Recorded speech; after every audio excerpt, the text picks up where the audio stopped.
পৃথিবী সৃষ্টির ব্যাপারে বিজ্ঞানীরা বলছেন যে এই পৃথিবী এরকম ছিল না। তো কিরকম ছিল? এইটা সূর্যের পাশ থেকে একটা উজ্জ্বল শক্তিশালী জ্যোতিষ্ক দারুণ ফোর্স নিয়ে যাচ্ছিল। সেই ফোর্স সহ্য করতে না পেরে সূর্যের একটি দুর্বলতম অংশ সূর্য থেকে ছিটকে মহাশূন্যে পড়ে গেল, আর ঘুরতে ঘুরতে এই পৃথিবীর অস্তিত্ব লাভ করল। বিজ্ঞানের এই কথা যদি বিশ্বাস করতে হয়, তাহলে আমাকে বলতে হয় এখন তো মানুষেরা আর পৃথিবীতে ধরছে না, ঠিক কিনা? কথা বলছেন না কেন? মানুষ পৃথিবীতে এখন ধরতেছে। বিভিন্ন দেশ খালি বলতেছে মানুষ কমাও, সন্তান কমাও, বিভিন্ন পদ্ধতি গ্রহণ করো, আর মানুষ বাড়াইও না। অস্থির হয়ে গেছে। তো মানুষের পদবরে পৃথিবী এখন ভর্তি। এখন কেন দয়া করিয়া আর একটা জ্যোতিষ্ক সূর্যের পাশ দিয়া গিয়া আর একটা দুর্বলতম অংশ ছিটকে ফেলায় দিয়ে এরকম একটা পৃথিবী বানায় দেয় না? তার অর্থ হচ্ছে দুর্ঘটনার মধ্য দিয়ে যা হয় তা কখনো মানুষের গ্রহণযোগ্য হয় না। আর যা কিছু গ্রহণযোগ্য তা সবই পূর্ব পরিকল্পনা প্রসূত। যেমন দৃষ্টান্ত দিতে গিয়ে আমি বলি, দুটো গাড়ি মুখোমুখি হয়ে অ্যাক্সিডেন্ট করলো, কাঁচগুলো ভেঙে ভেঙে চুরমার হয়ে গেল। এই মুহূর্তে চশমায় লাগানো যায় এরকম একটা সাইজ করা কাঁচ পাওয়া যাবে কি? পাওয়া যাবে? রেলগাড়ি অ্যাক্সিডেন্ট হলো, হাজার লোহার টুকরা পড়ে গেল, এক্ষুনি একখান কোদাল, একখান খন্তা, একখানা শাবল, একখানা দা, একখানা বটি অথবা জুতোয় মারার মতো একটা ছোট্ট পিনও প্রস্তুত আকারে পাওয়া যাবে কি? তাহলে বোঝা গেল অ্যাক্সিডেন্টের মাধ্যমে যা কিছু হয় তা মানুষের গ্রহণযোগ্য নয়। যা কিছু গ্রহণযোগ্য তা সব পূর্ব পরিকল্পিত। এখন আমি বলবো, বিজ্ঞানীদের কথা মতো যদি সূর্যের কোন দুর্বলতম অংশ মহাশূন্যে পড়ে এই পৃথিবী হয়ে থাকে, তাহলে এটা পরিকল্পনার ভিত্তিতেই হয়েছে। সেই পরিকল্পনাকারীর নাম কি? বলেন, নাম কি? তবে আমি আপনাদেরকে নিশ্চিত করে বলতে পারি, সূর্যের কোন দুর্বলতম অংশ ছিটকে পড়ে অ্যাক্সিডেন্টের মাধ্যমে পৃথিবী হয় নাই। মহাপরিকল্পনার মাধ্যমে সৃষ্টি জগৎকে টিকে রাখার জন্য আল্লাহ রাব্বুল আলামিন আলাদাভাবে পৃথিবীকে সৃষ্টি করেছেন। বিজ্ঞানের কথার সাথে কোরআন শরীফের যদি কন্ট্রাডিকশন হয়, তাহলে কার কথা মানবেন? বিজ্ঞান না আল্লাহ? জোরে বলেন, বিজ্ঞান না আল্লাহ? বিজ্ঞান বলছে, কোন সময় বলে পৃথিবী ঘোরে, কেউ বলে সূর্য ঘোরে, কেউ কয় আমরাও ঘুরি। এখন আসলে ঘোরে কে? ফয়সালা কার কাছ থেকে নেবেন? আল্লাহ রাব্বুল আলামিন কোরআন শরীফের ভিতরে বলেছেন, লাশ-শামসু ইয়ামবাগি লাহা আন তুদরিকাল কামারা ওয়ালাল লাইলু সাবিকুন নাহার ওয়া কুল্লুন ফি ফালাকি ইয়াসবাহুন। প্রবল জ্ঞানী হইবে যাহারা, আপন মনেতে বুঝিবে তাহারা। রাত্রি পারে না আগে যাইবার, দিনের স্থান করি অধিকার। চন্দ্র বাদে না সূর্যের গায়েতে, সূর্য পারে না চন্দ্রকে ধরিতে। যার যে স্থান বহাল রাখিয়া ভ্রমণ করিছে খোদাকে ডরিয়া। একটি নির্ধারিত সময় সীমা পর্যন্ত আপন আপন কক্ষপথে সব দৌড়াদৌড়ি করবে, কারো সাথে অ্যাক্সিডেন্ট হবে না কারো। ওয়াকুল্লুন ফি ফালাকি ইয়াসবাহুন, যা আছে মহাশূন্যে সব ঘুরতেছে। কে বলে? বলেন সবাই, কে বলছে? কোন সূরা? সূরা ইয়াসিন। আবার শুনুন, আল্লাহ পাক ফয়সালা দিচ্ছেন ঘোরে কেডা? শুধু সূর্য ঘোরে না, শুধু চন্দ্র ঘোরে না, আল্লাহ মহাশূন্যে যা রেখেছেন সব ঘুরতেছে, সবই সন্তরণশীল, সব গতিশীল। সুতরাং ফয়সালা তো আল্লাহর কাছ থেকে নিতে হবে। পৃথিবী সৃষ্টি করেছেন, মানব গোষ্ঠী সৃষ্টি করেছেন এবং মানুষের প্রয়োজন মিটিয়েছেন। এই মানুষগুলিকে কে সৃষ্টি করেছে? মানুষ সৃষ্টির ব্যাপারেও দার্শনিকরা মানুষদেরকে বিভ্রান্ত করে। যা কলেজে বিশ্ববিদ্যালয়ে পড়ানো হয়, এই কোরআন শরীফ বিশ্ববিদ্যালয়ে পড়ানো হয়? হ্যাঁ হয়। কয়েকটা আয়াত, কয়েকটা সূরা পরীক্ষায় পাশ করার জন্য একটু একটু অপশনাল রেখে দেওয়া হয়েছে। বর্তমান যে শিক্ষা কমিশন, শামসুল হক শিক্ষা কমিশন রিপোর্ট, মন্ত্রী পরিষদে অনুমোদন করেছে বর্তমান সরকার। এই শিক্ষানীতিতে বলা হয়েছে ক্লাস 1 থেকে নিয়ে ক্লাস 5 পর্যন্ত ধর্মীয় শিক্ষা দিতে দেওয়া হবে না। তাহলে ক্লাস 5 পর্যন্ত যদি ধর্মীয় শিক্ষা না থাকে, তাহলে ক্লাস 6-7-এ ওঠার পর আলিফ জাওরা বাজাবর বা আনাকুম জানাকুম ছেলেরা পড়বে, মেয়েরা পড়বে? আসল উদ্দেশ্য হলো ইসলাম থেকে জাতিকে দূরে সরাবার জন্য ষড়যন্ত্র। এই সরকারের প্রণীত শিক্ষানীতি আমরা মানি না। আপনারা মানেন? যেই মাদ্রাসা মানুষের চরিত্র সৃষ্টি করে, বর্তমান সরকার সেই মাদ্রাসাগুলি একটা একটা করে ধ্বংস করার পরিকল্পনা গ্রহণ করেছে। সুতরাং আসল শিক্ষা হলো কোরআনের কাছে। আসল শিক্ষা কোথায়? কোরআনের কাছে। কোরআন যদি শিখানো হতো, কোরআন যদি শেখানো হতো কলেজে, বিশ্ববিদ্যালয়, তাহলে গতকাল চট্টগ্রাম বিশ্ববিদ্যালয় থেকে যেসব ছেলেরা বিশ্ববিদ্যালয় কর্তৃপক্ষ কর্তৃক বরাদ্দকৃত, হাইজ্যাক করা নয়, বরাদ্দকৃত 4খানা বাস দিয়ে কোরআন শুনতে আসতে চেয়েছিল, বর্তমান সরকারের তথাকথিত সোনার ছেলেরা আসতে দিল না। কোরআন যদি তারা পড়ত, তাহলে কোরআন শরীফ শুনতে তারাও আসতো। কপাল পড়া। জোরে বলেন কি? জোরে বলেন কি? কপাল পড়া। সব ভালো লাগে, কোরআন ভালো লাগে না। এদেরকে শিখানো হয়েছে, আরে তোমরা তো মানুষ না। বলে আমরা কি? তো তোমাদের ডারউইন বাবাজি বলে নাই, শোনো নাই? কি পড়ো টড়ো তোমরা, বুদ্ধি শুদ্ধি রাখো না। ডারউইন বলেছে, থিওরি অফ ইভলিউশনের মধ্যে বলেছেন মানুষ মানুষ না। বলে কি? মানুষ হলো বান্দর। কপাল পোড়া। কি কপালে লেখা থাকে? কাজে কামে প্রকাশ হয়ে যায়। ডারউইন বলল মানুষ মানুষ না। আলফ্রেড বললেন মানুষ হলো মানুষই ঠিক, তবে মানুষ হলো সেক্স সর্বস্ব জীব। সেক্স সমস্যার সমাধান করলে মানুষের সব সমস্যার সমাধান হয়ে যাবে। কার্ল মার্কস বললেন মানুষ হলো পেট সর্বস্ব জীব, পেট সমস্যার সমাধান করে দিলে সব সমস্যা শেষ। আর ডারউইন বললেন মানুষ মানুষই না, মানুষ কি? বলে বান্দর। ওরাং ওটাং শিম্পাজি আর ব্যাং থেকে মানুষের উৎপত্তি হয়েছে। আমি যখন জীবনের প্রথম শিম্পাজি দেখলাম, ওরাং ওটাং দেখলাম, তখন আমি মনে করেছি যে ডারউইন খামোখা ভুল করে নাই। এইটা দেখেই ও মনে করেছে যে এই হচ্ছে আমার মাতামহের গোষ্ঠী, এই হলো পিতামহের গোষ্ঠী। আপনারা একটু মাথা কাটায় চিন্তা করেন, মানুষ যদি বান্দর থেকে হবে, আজও বানর ফরেস্ট এরিয়া আছে কিনা বাংলাদেশে? চিল্লায় বলেন আছে কিনা? মানুষ যদি বান্দর থেকেই হবে, আপনারা কি কোনোদিন দেখেছেন যে একটা বান্দরের কোমর পর্যন্ত মানুষের মতো হয়ে সারছে? আর কিছুদিন গেলেই পুরো মানুষ হয়ে যাবে, গলা পর্যন্ত মানুষের মতো হয়ে গেছে, আর কদিন গেলেই মানুষ হয়ে যাবে। দেখছেন কখনো আপনি আমি কেমনে সৃষ্টি হয়েছি? আল্লাহ পাক কোরআনের ভিতরে বলেছেন ইন্না খালাকনাকুম মিন তুরাবিন সুম্মা মিন নুতফাতিন সুম্মা মিন আলাকাতিন সুম্মা মিন মুদগা। নিষ্প্রাণ মাটি দিয়ে তোমাকে উৎপন্ন করা হয়েছে, নিষ্প্রাণ মাটি উপাদান দিয়ে তোমাকে তৈরি করা হলো।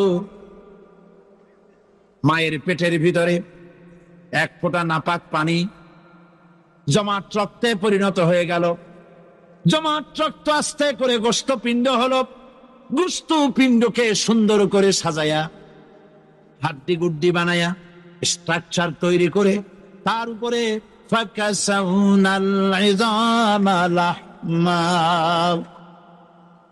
চামড়া দিয়ে গোস্ত দিয়া সাজায়া সুন্দর করে বানালাম। আল্লাহর পরিচয় শুনুন, আল্লাহ আমার কেমন আল্লাহ। মায়ের পেটের ভিতরে সন্তান বানায়া এরপরে যখন রুহ দেওয়া হয়েছে, ক্ষুধা লেগেছে, খাবারের প্রয়োজন হয়েছে, আল্লাহ রাব্বুল আলামিন ওই কচি বান্দা মায়ের পেটে বসে কি খাবে সেজন্য তার মা চিন্তা করে নাই, বাবা চিন্তা করে নাই, সরকার চিন্তা করে নাই। আল্লাহ রাব্বুল আলামিন মায়ের মাসিক অসুখকে বন্ধ করে দিয়ে সন্তানের নাভির সাথে আর মায়ের নাভির সাথে তার লাগায়া পাইপ লাগায়া মায়ের মাসিক অসুখের রক্তগুলি দিয়ে সন্তানকে বড় বানালেন। মুখ দিয়া এই রক্ত পান করালেন না, মুখটাকে পবিত্র রেখে দিলেন যাতে করে পৃথিবীতে আসার পর ওই মুখ দিয়া আল্লাহ রব্বুল আলামিনের জিকির করতে পারো। সন্তান মায়ের ভিতরে, পেটের ভিতরে বড় হলো। আল্লাহ রব্বুল আলামিন বলেন, মাস দিন যখন পুরা হয়ে গেল, সুম্মা নুখরিজুকুম তিফলা, বাচ্চার আকারে পৃথিবীতে নিয়ে আসলাম। এখন খাবা কি? পৃথিবীতে যখন বাচ্চা এলো, তখন তার পেটের সাথে যে সংযোগ ছিল মায়ের নাভির সাথে আর সন্তানের নাভির সাথে, সেই সংযোগ তার আর কি থাকলো? কি করুন? কেটে দেওয়া হল। লক্ষ্য করুন, খাবারের জন্য একটি মাত্র পাইপ আল্লাহ লাগাইছিলেন, পৃথিবীতে সন্তান আসার সঙ্গে সঙ্গে পাইপটা কেটে দেওয়া হলো। এবার কি খাবে? আল্লাহ রাব্বুল আলামিন মায়ের বুক থেকে সন্তানের জন্য এবার সিঙ্গেল সিগন্যাল, তার জন্য সিঙ্গেল কোন লাইন যেটা ছিল কেটে দিয়া মায়ের বুক থেকে সন্তানের জন্য ডাবল লাইন আল্লাহ চালু করে দিলেন। এমন দুধ বানায় দিলেন যা শুধু খাবার নয়, শুধু ফুড ভ্যালু নয়। এই দুধের ভিতরে ক্যালসিয়াম, এর মধ্যে ভিটামিন, এর মধ্যে আয়রন, এর মধ্যে মেডিসিন। দুনিয়ার এই সন্তান ছিল ফি কারারিন মাকিন, সুরক্ষিত জায়গার ভিতরে ছিল। কোন পলিউশন সেখানে যেতে পারতো না, রোগের জার্ম সেখানে যেতে পারতো না। দুনিয়ায় এলো দূষিত আবহাওয়ার ভিতরে। এই সন্তানকে এখনই অ্যান্টিবায়োটিক খাওয়ালে পরে অসুবিধা হবে। আল্লাহ রাব্বুল আলামিন মায়ের দুধের ভিতরে ঔষধ দিয়া রোগের প্রতিষেধক বানায়া দিলেন।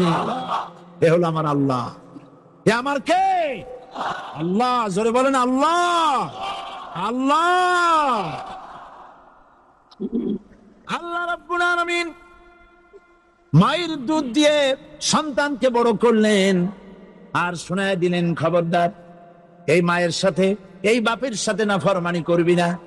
মা বাপের জন্য আমার কাছে দোয়া করবে, রব্বির হামহুমা কামা রাব্বায়ানি সগীরা।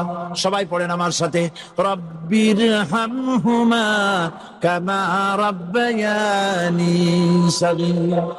আল্লাহ পাক শিখাই দিলেন বান্দারে আমার কাছে দোয়া করায়, আল্লাহ আমার মা বাপ আমাকে ছোটবেলায় যেভাবে স্নেহের কোলে লালন পালন করেছে, এইভাবে আমার মা বাপকে যে তোমার রহমতের কোলে লালন পালন করো।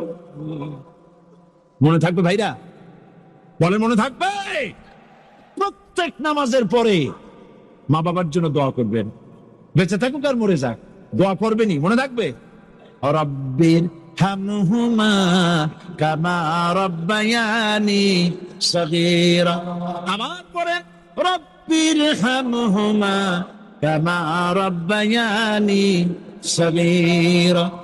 আল্লাহ পাক মায়ের মর্যাদা এত বাড়াইছেন, সাহাবী প্রশ্ন করেছে, ইয়া রাসূলুল্লাহ খেদমত করব কার? হুজুর বলেন তোমার মায়ের, তারপরে কার? তোমার মায়ের, তারপরে কার? তোমার মায়ের, তারপরে কার? তোমার পিতার। বাপের চাইতে মায়ের মর্যাদা আল্লাহ 3 গুণ বাড়াইয়া দিলেন, 3 গুণ বৃদ্ধি করে দিলেন। হাদিস শরীফে এসেছে, হযরত আবী হুরায়রা রাদিয়াল্লাহু তাআলা আনহু রাসূলের কাছে এসে রাতের বেলায় কাঁদতেছিলেন। হুজুর প্রশ্ন করলেন, আবু হুরায়রা কাঁদো কেন?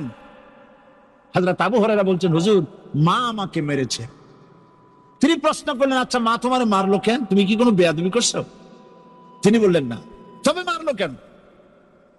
হযরত আবু হুরায়রা বলেন, ইয়া রাসূলুল্লাহ আপনার খেদমত থেকে বাড়ি ফিরতে আমার দেরি হয়ে গিয়েছিল।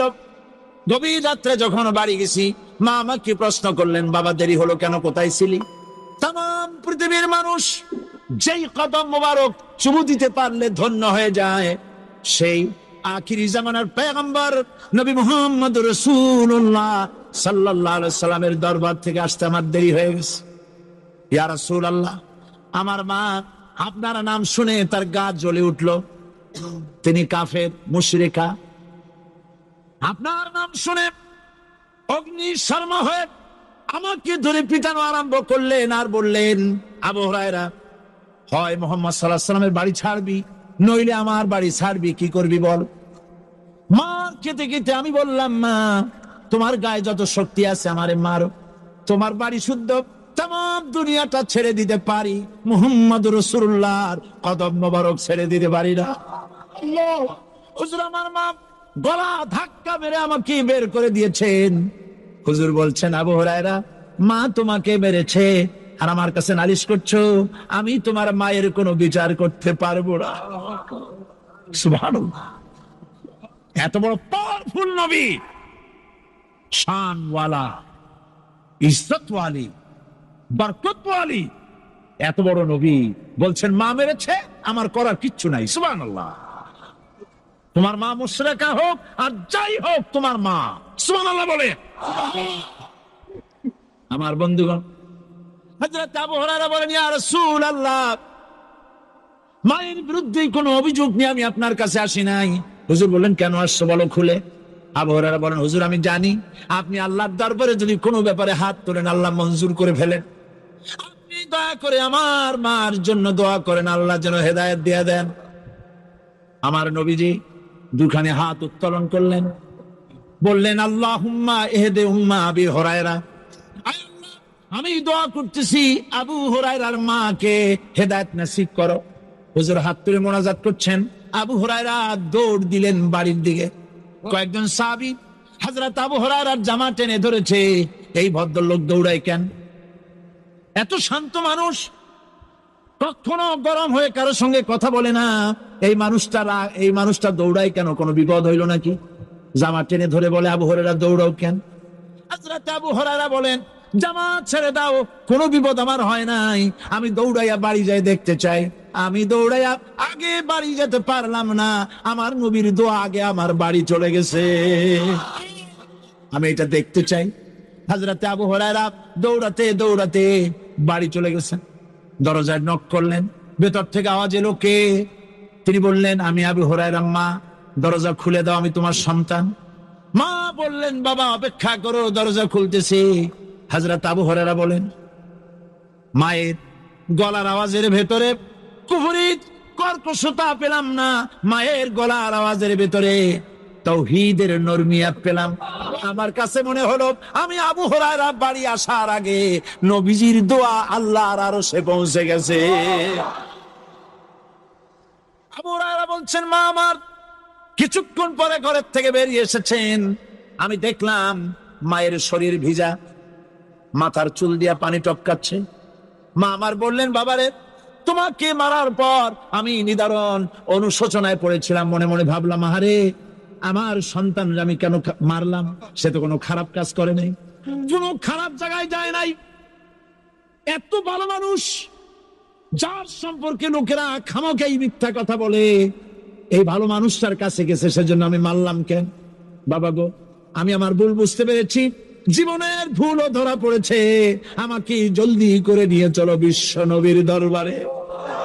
হযরত আবু হুরায়রার মা রাসূলুল্লাহর খেদমতে এসে ঘোষণা করলেন, আশহাদু আল্লা ইলাহা ইল্লাল্লাহু ওয়াহদাহু লা শারীকা লাহু ওয়া আশহাদু আন্না মুহাম্মাদান আবদুহু ওয়া রাসূলুহু।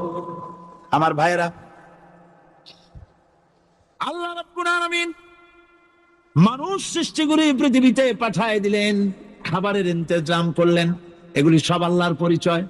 আল্লাহরে চেনার জন্য বড় বড় কিতাব ঘাটা লাগে না, কিসমতে যদি থাকে দুই একটা দৃষ্টান্ত যথেষ্ট হয়ে যায়। সুবহানাল্লাহ, সুবহানাল্লাহ, দুই একটা দৃষ্টান্ত যথেষ্ট। আল্লাহ পাক সমস্ত সৃষ্টি জগৎকে তৈরি করলেন, সৃষ্টি করলেন, আর তাদের খাদ্যের ব্যবস্থা করলেন। কে করেছেন খাদ্যের ব্যবস্থা? খাদ্য দেন আল্লাহ।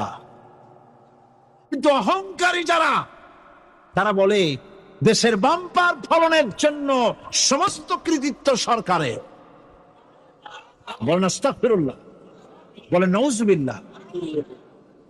এদের একজন বলছিল 3 বছর কিছু দিবার পারুম না, লোকেরা কয় আমরা না খাইয়ে থাকুম, আল্লাহ কয় আমিও দেহুম, কদ্দুর পারো না খাইয়ে থাকো। ফসল কে দেন? জোরে বলেন কে দেন? বাম্পার ফসলের ফলনের দাবি সরকার করতে পারে না, এটা কুফরি, এটা শিরক। জমিনের ফসল কে দেন? আকাশের বৃষ্টি কার? পানি কার? সার কার? সব আল্লাহ পাক। আল্লাহ পাক কোরআন শরীফে বলেছেন, লাইন শাকারতুম লাযীদান্নাকুম ওয়া লাইন কাফারতুম ইন্না আযাবী লাশাদীদ। আমার নিয়ামতের শুকর যদি আদায় করো বাড়ায় দেব, আর যদি কৃতজ্ঞ হও শুকরিয়া আদায় না করো মস্ত বড় শাস্তি দেব। ফসল দেই আমি, আর শুকরিয়া আদায় করো তোমার বাজানে, ঠিক কিনা? শুকরিয়া আদায় করে কা? বাজানে। একটা লোকের, একটি মানুষের যেই প্রশংসা এই সরকার করলো, বিগত 4.5 বছর ধরে একটা মানুষের যত জিকির করলো, প্রশংসা করলো, ছবি টানাইলো, যদি এতটা জিকির এতটা স্মরণ আল্লাহ রাব্বুল আলামিনের করতো, ওদের জন্য আল্লাহর জান্নাতের দরজা খোলা হয়ে যেত। প্রশংসা করবে কা? চিল্লায় বলুন, আল্লাহ পাকের প্রশংসা করো। খেতে দেওয়ার মালিক তিনি। আল্লাহ পাক বলছেন আল্লাহকে, তার পরিচয় আল্লাহ তুলে ধরেছেন, ওয়ামা মিন দাব্বাতিন ফিল আরদি ইল্লা আলাল্লাহি রিজকুহা। এই পৃথিবীর ভিতরে এমন কোন বিচরণশীল জীব নাই যার রিস্কের দায়িত্ব আমি আল্লাহ গ্রহণ করি নাই। সুবহানাল্লাহ বলবেন না? রিস্কের দায়িত্ব কার হাতে? আচ্ছা দেখুন তো, পৃথিবীর সমস্ত সরকারের কাছে বিভিন্ন মন্ত্রণালয় আছে না? খাদ্য মন্ত্রণালয় বলে কোন মন্ত্রণালয় আছে কিনা? আছে। 5,000 টন 3টার ওজন। এর যখন বাচ্চা হয় তখন বাচ্চার দৈনিক দুধ লাগে 50 থেকে 60 মণ পর্যন্ত। কে ব্যবস্থা করে? রুহান মান ফেরেশতা। তো ওর মা যেমন বাচ্চা তো সেরকম হবে, ঠিক কিনা? কে দেয় খাবার? এবার দেখেন তো, আপনার দেশের এই জঙ্গলে কত হাতি আছে। হাতিরা মিছিল করে আসছে যে আল্লাহ আমাদের এখন আর খাইতে টাইতে দিতে পারে না, বাংলাদেশের গভর্নমেন্ট কিছু দাও।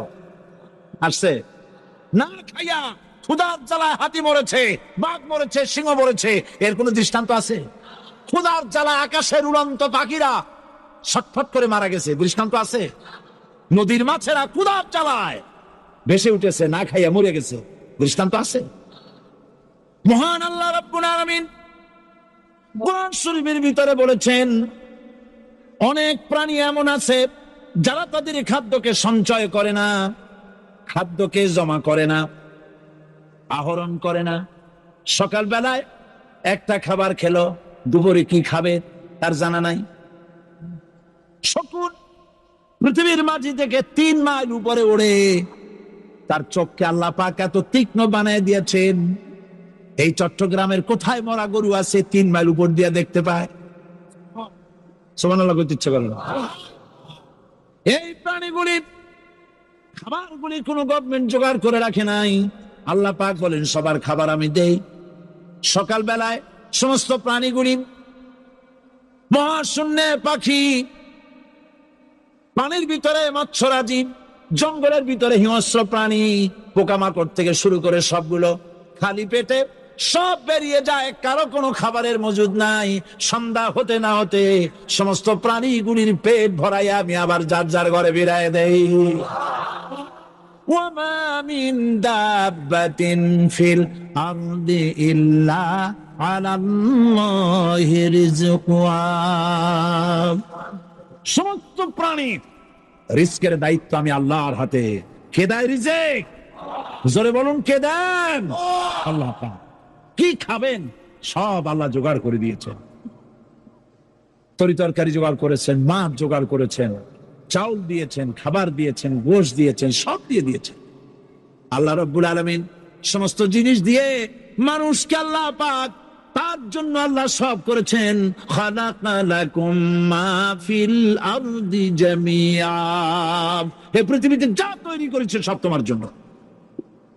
এ হচ্ছে আমার আল্লাহ, এ হচ্ছে আমার কে? আল্লাহ। সে আল্লাহ পাক বলছেন, আল্লাহর পরিচয়, তিনি স্রষ্টা, তিনি রিজেক্ট দাতা। এবার আইনদাতা কে? আইনদাতা কে? আরো জোরে বলুন। আইনদাতা আল্লাহ, হচ্ছে আল্লাহর পরিচয়। ইনিল হুকমু ইল্লা লিল্লাহ আলা লাহুল খালকু ওয়াল আমর। সৃষ্টি যার, আইন চলবে তার। আমার দেশে আল্লাহর আইন চলছে? আমাদের দেশের কল কারখানা, ক্ষেত খামার, অফিস আদালত আল্লাহর আইন অনুযায়ী চলে? চলে না। বরং আল্লাহর আইনকে মুছে ফেলার জন্য, নিজেদের আইন সৃষ্টি করার জন্য প্রচেষ্টা চালানো হচ্ছে। আল্লাহর আইন মানুষের জন্য সব থেকে বেশি উপযোগী, কারণ সৃষ্টি করেছেন কে? বলেন, কে করেছেন? আল্লাহ। প্রত্যেকটি মেশিন আপনি যা কিনবেন, রেডিও হোক, টিভি হোক, যে কোনো যন্ত্র হোক, গাড়ি হোক, তার সাথে একটা লিটারেচার, একটা বই তার সঙ্গে দিয়ে দেওয়া হয়। ওই বইয়ের মধ্যে লেখা থাকে এটা কিভাবে চালানো হবে, অপারেট করা হবে, তার সিস্টেম লেখা থাকে। আপনার ইচ্ছা মতো চালাইলে হবে না। এই মানব গোষ্ঠীকে সৃষ্টি করেছেন। এখন আপনি যদি আপনার আইন মতো চালান, তা কি চলবে? চলবে না। আপনি আপনার আইন মতো চালাচ্ছেন, ভালোভাবে চলতেছে? চলতেছে না। স্বরাষ্ট্রমন্ত্রী বলতেছেন সন্ত্রাসীদেরকে মাটির তলা থেকে খুঁজে বের করা হবে, কিন্তু নাকের উপর দিয়া ব্রিফকেস চুরি হয়ে যায়, উনি তা ধরতে পারেন না। এই হলো আইন। অনাবরত খুন হচ্ছে, অনাবরত সন্ত্রাসী তৎপরতা চলছে, আর ওনারা বলছেন আগের থেকে গুলি চলে আসছে, একজনের খুনের বিচার না হইলে এরকম খুন তো হইতেই থাকবে। তাহলে খুনকে, হত্যাকে, সন্ত্রাসকে সরকার জাস্টিফাইড করছেন। নাউজুবিল্লাহি মিন যালিক। এই জন্য আইন হতে হবে আল্লাহর। আইন হতে হবে কার? চিল্লায় বলেন, আল্লাহ পাকের আইন হতে হবে। আমি একদিন পার্লামেন্টে বলেছিলাম, আমার দেশের নেতা নেত্রীরা বারবার হজ করতে যান, উমরা করতে যান, সেখান থেকে আসার সময় কি আনেন? আতর, পাথর, সুরমা আর ফুরমা, এই কিছু নিয়ে আসলেন। কিন্তু আমি বলেছি, আপনারা কি কিছু চোখে দেখেন না? পার্লামেন্টে এইভাবে বক্তৃতা করেছে, কিছু চোখে দেখেন না? আমি প্রশ্ন করে আমি আবার জবাব দিচ্ছি, আপনারা যারা হজ করতে যান, উমরা করতে যান, হজের কথাই ধরি, এই হজ করতে যখন যান তখন মুজদালিফায় একটা রাত কাটাইতে হয়। সেটা কোন দিন? ইয়াউমে আরাফার পরের দিন। এই মাঠে দালান কোঠা আছে, এখানে বেড়া আছে, শামিয়ানা আছে, পর্দা আছে, তাবু আছে, কিচ্ছু নাই। লক্ষ লক্ষ নারী আর পুরুষ পাশাপাশি শুয়ে থাকে। তাও সুবহানাল্লাহ কইতে ইচ্ছা করে না।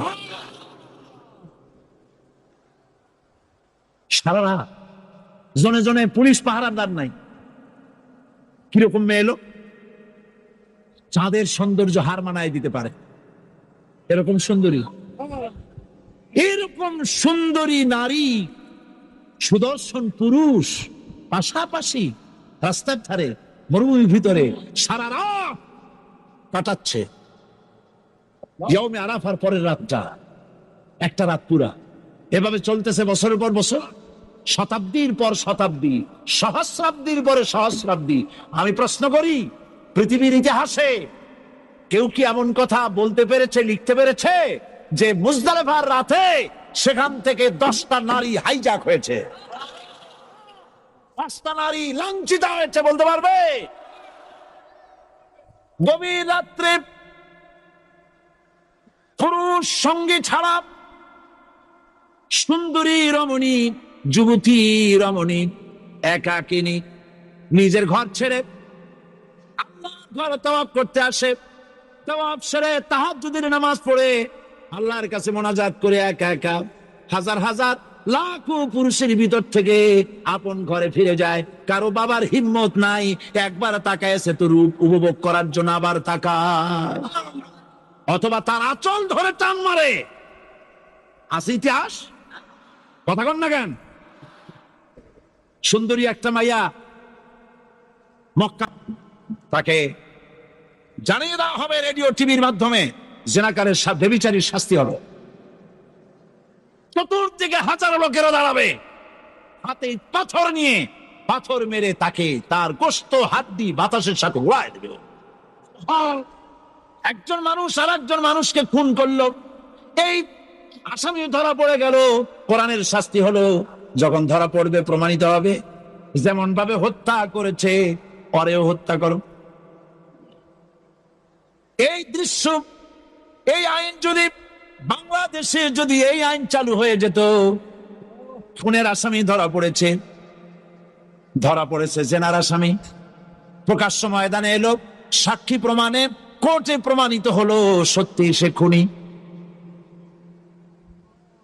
এই বিশাল আউটার স্টেডিয়ামের মাঝখানে খুনি কি দাঁড় করাও, চতুর্দিকে হাজারো লাখো মানুষ থাকুক, রেডিও টিভির ক্যামেরা কার্যকর হবে, পত্র পত্রিকার সাংবাদিকরা আসবে, তরবারির আঘাতে খুনি কল্লাটা উড়ায় দাও, দেহটা নিঃসার হয়ে জমিনে পড়ে যাবে। এই দৃশ্য যারা দেখবে সচক্ষে, রেডিওতে, পত্র পত্রিকায়, আর 1 বছরের ভেতরে খুন করার হিম্মত কারো কলিজায় উঠবে?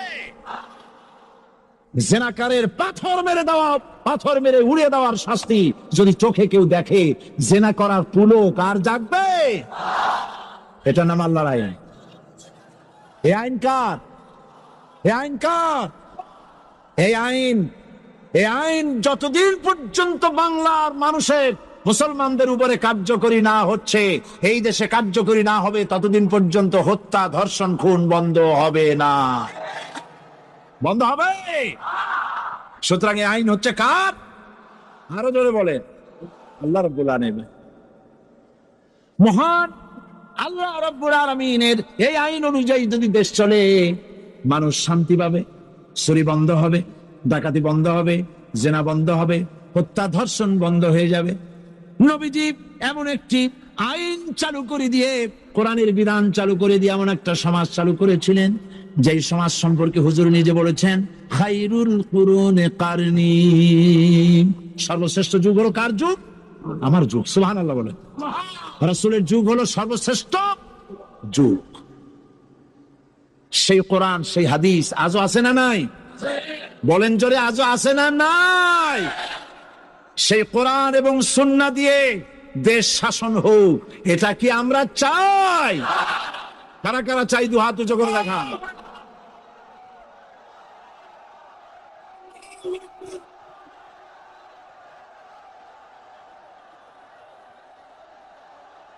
আরে ভাই, আপনারা দাঁড়ায় গেলেন কেন?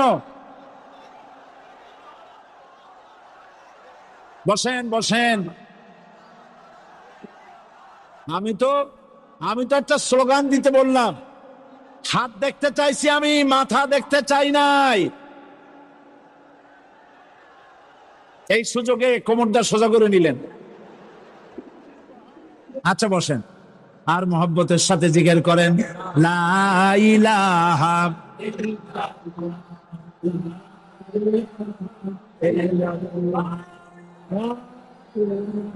ইলাহা ইল্লাল্লাহ, লা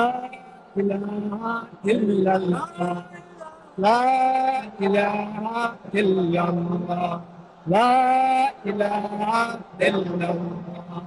জোরে সোরে সবাই জিকির করেন, লা ইলাহা ইল্লাল্লাহ, লা ইলাহা ইল্লাল্লাহ, লা ইলাহা ইল্লাল্লাহ, লা ইলাহা ইল্লাল্লাহু মুহাম্মাদুর রাসূলুল্লাহ।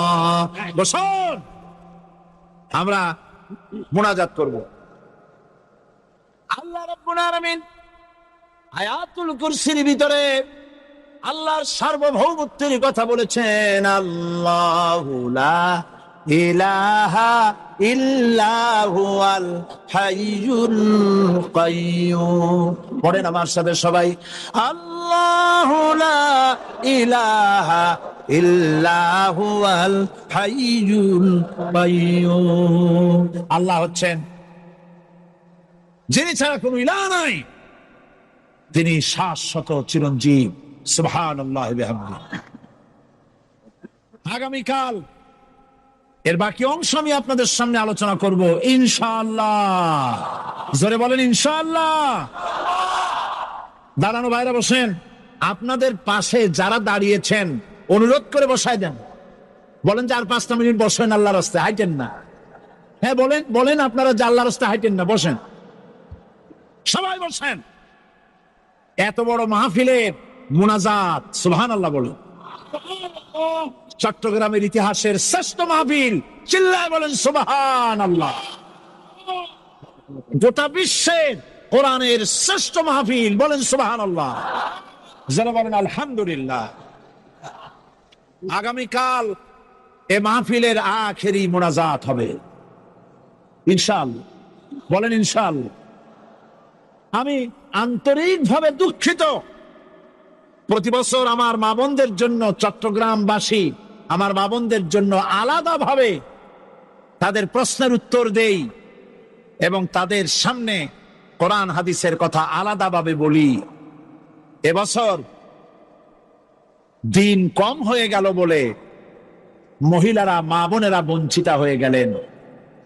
শিশু কিশোরদের জন্য আলাদাভাবে সমাবেশ করা হয়, তাও বঞ্চিত হয়ে গেল।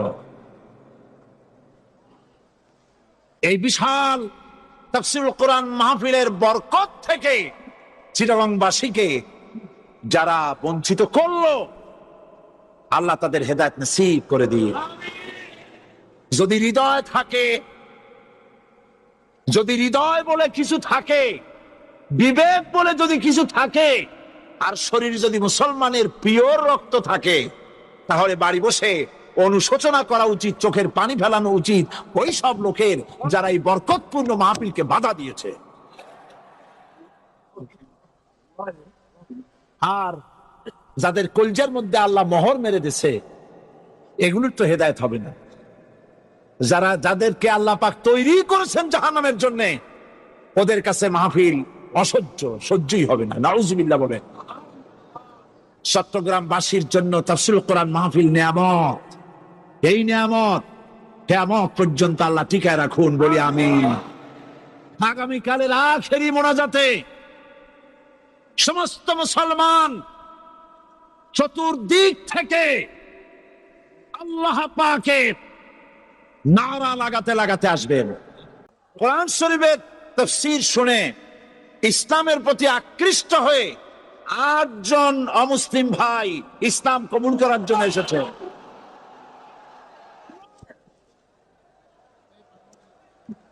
লা ইলাহা ইল্লাল্লাহু মুহাম্মাদুর রাসূলুল্লাহ। আল্লাহ ছাড়া কোনো ইলাহা নাই, মাবুদ নাই। মুহাম্মদ সাল্লাল্লাহু আলাইহি ওয়াসাল্লাম আল্লাহর প্রেরিত রাসূল। আশহাদু আল্লা ইলাহা ইল্লাল্লাহু ওয়াহদাহু লা শারীকা লাহু ওয়া আশহাদু আন্না মুহাম্মাদান আবদুহু ওয়া রাসূলুহু। আমি সাক্ষ্য দিচ্ছি আল্লাহ ছাড়া কোনো ইলাহা নাই, মাবুদ নাই, উপাস্য নাই। তিনি এক, তিনি একক, তার কোনো অংশীদার নাই।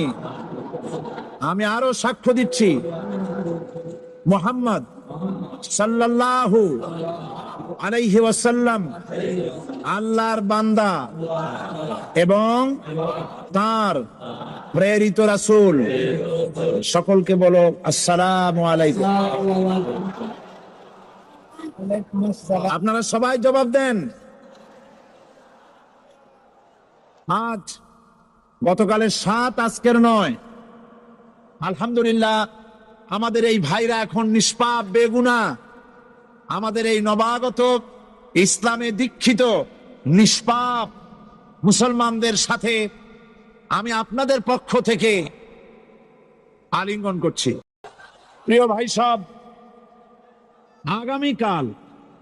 আগামীকাল আপনারা দলে দলে চতুর্দিক থেকে আল্লাহ পাকের বড়ত্ব, মহানত্ব, শ্রেষ্ঠত্বের ঘোষণা দিতে দিতে আসবেন। আল্লাহর বড়ত্ব, বিরাটত্ব, মহানত্ব আর শ্রেষ্ঠত্বের ঘোষণা দিতে হয় কিভাবে? সবাই জোরে বলেন, আরো চিল্লায় বলেন। আমি গতকাল এই মাহফিলে পুলিশ প্রশাসনকে অনুরোধ করেছিলাম, আজকের মাগরিবের নামাজের মধ্যে 40 জন নিরপরাধ কোরআন পাগল মুসলমানদেরকে জেল থেকে মুক্তি দেওয়ার জন্য। আপনারা তামসা মনে করবেন না। পুলিশ কমিশনার সাহেব, মুসলমানদের ঈমান নিয়ে, আগুন নিয়ে খেলা করবেন না। রাজশাহী এবং চট্টগ্রাম এক জিনিস নয়। আপনি রাজশাহীকে নির্যাতন করে এসেছেন, আমাদের কাছে সে হিসাব আছে। আপনি চট্টগ্রামের যদি এই মুসলমান ছেড়ে না দেন, আপনার মৃত্যু হবে, পাগল হয়ে মরবে। আল্লাহর গজবকে ভয় করেন পুলিশ কমিশনার, আল্লাহর গজবকে ভয় করুন। এই লক্ষ লক্ষ জনতা আপনার গজবের মৃত্যু কামনা করে। আপনি যদি কালকের জুমার আগে 40 জন ছেড়ে না দেন, এই মাহফিল থেকে এমন কঠোর কর্মসূচি ঘোষণা করা হবে, গোটা চট্টগ্রাম অচল হয়ে যাবে।